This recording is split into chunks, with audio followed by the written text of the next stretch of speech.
June 11th, 1962.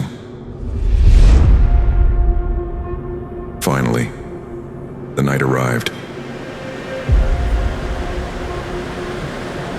The night of escape. Lights out.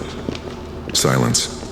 One by one, they climbed through the holes, left the fake heads on their pillows, moved into the hidden corridor, crawled upward, reached the roof, and the cold wind hit their faces.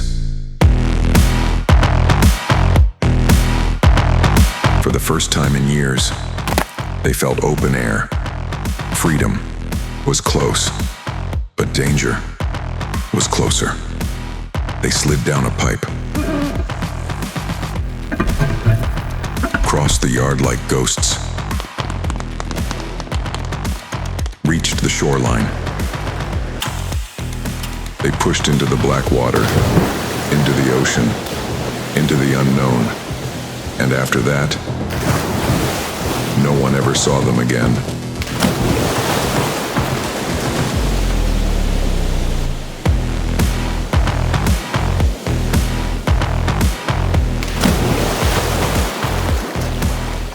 Alcatraz exploded into chaos.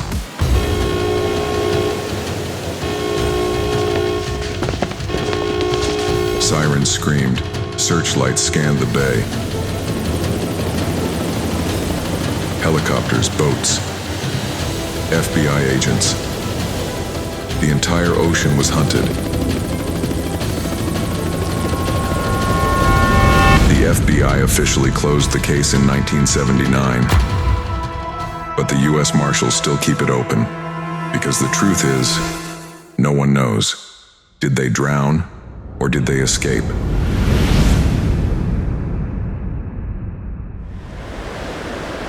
Alcatraz was not just a prison, a fortress sitting alone in the San Francisco Bay, surrounded by icy water, violent currents, and death. The ocean was so cold that even expert swimmers feared it. Prisoners believed, if you try to escape, the sea will kill you first. That fear kept the prison quiet.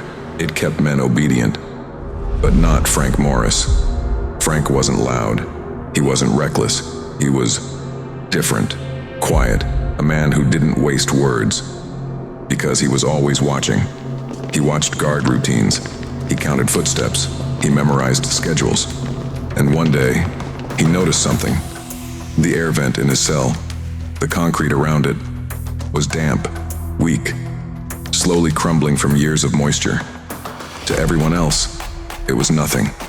To Frank Morris, it was a crack in the world, a doorway, a beginning.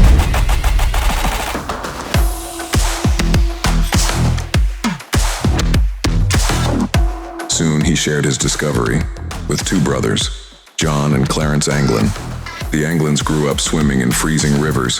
Cold water wasn't their enemy. They trusted Frank. Frank trusted them. And inside the most secure prison in America, a secret was born. An escape plan. So impossible. It sounded insane. They didn't rush, because rushing meant one thing: death. Every night, after lights out, they used something unbelievable. Simple dining hall spoons, scratch by scratch. They scraped the wall around the vent, tiny concrete dust. They hid it in their clothes, then scattered it outside during yard time. To the guards, everything looked normal, just prisoners living normal days. But behind the walls, a tunnel was growing, slowly, silently, like a secret breathing in the dark. Still, spoons were too weak. They needed something stronger. Then, Frank got an idea. Inside the prison workshop, they found broken vacuum cleaner parts. A motor, wires, metal pieces. And at night, they built something no prisoner was supposed to build. A homemade drill, not powerful, not loud, but strong enough. And here's the genius part. They drilled only during music hour, when inmates were allowed to play instruments, accordions, guitars. Noise filled the block, and behind that noise, the wall was being destroyed. Day by day, the hole became larger, until finally, a man could squeeze through, and behind it was something unbelievable. A hidden utility corridor, a secret passage, their highway out of hell, the most insane trick. But escaping the cells wasn't enough. They still had one problem: the guards. Because guards checked cells constantly. So Frank and the brothers created fake heads to fool the prison. Soap carved into faces, toilet paper for structure, real human hair collected from the barbershop, painted skin tones. From a distance, they looked like sleeping men, breathing quietly, waiting for morning. The guards would never know, until it was too late. The final problem: the ocean. Dark, freezing, deadly. Swimming meant death. So they built something impossible. Then, Frank got an idea. A raft, inside Alcatraz. From raincoats, over 50 prison raincoats. Stolen slowly over months. Stitched together. Sealed using heat from steam pipes. They even made life vests. Everything hidden, everything silent. Hope sewn into rubber.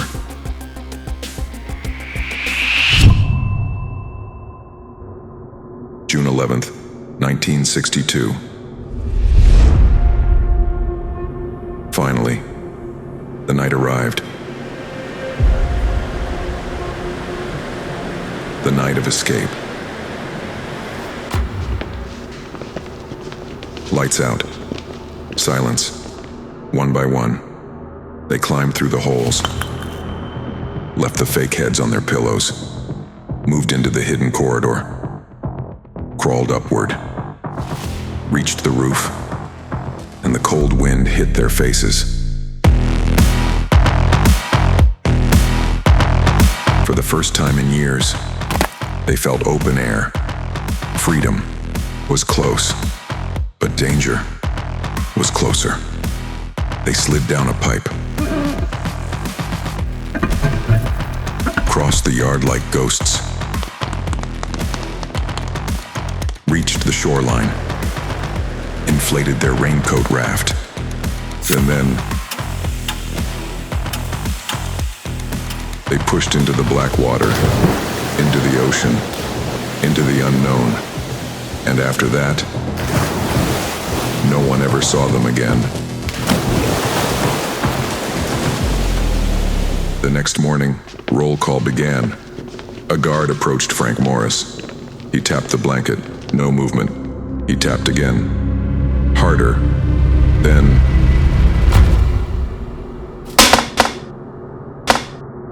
Alcatraz exploded into chaos.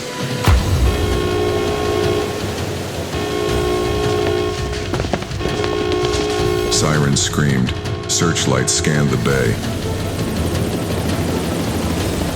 Helicopters, boats, FBI agents.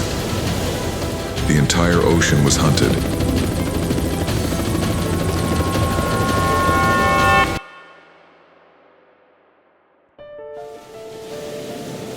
Only small items were found. A paddle, a piece of raincoat, a wallet with family photos. But no bodies, no proof of death, only silence. Years later, the Anglin family received strange letters, postcards with no return address. A photograph surfaced. Two men standing in Brazil, looking exactly like the brothers. The FBI officially closed the case in 1979. But the U.S. Marshals still keep it open, because the truth is, no one knows. Did they drown, or did they escape?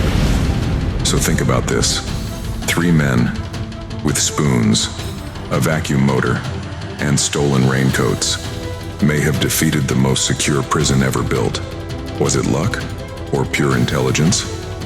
And if they survived, somewhere in the world, 3 prisoners may have lived full lives as free men, their secret buried with them forever, because Alcatraz never admitted defeat, and the ocean never gave an answer.